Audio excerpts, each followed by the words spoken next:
Hello friend, আজ আমি mini kitchen তৈরি প্রথম ধাপ শুরু করলাম।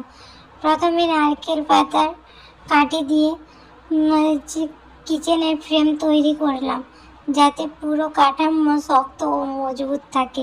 ফ্রেম তৈরি হয়ে গেলে ধীরে ধীরে কাদামাটি দিয়ে চারপাশের দেওয়াল তোলা শুরু করলাম।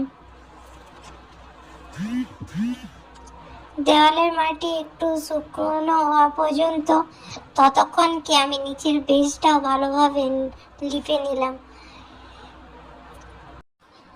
নিচের বেসের কাজ শেষ করার পর আবার কাদামাটি দিয়ে দেওয়াল বানানোর কাজ শুরু করলাম। ধীরে ধীরে পুরো কিচেনের আকৃতি আরো সুন্দরভাবে ফুটে উঠছে। আজকের মতো এখানেই কাজ শেষ করছি, বাকিটা কালকে করব।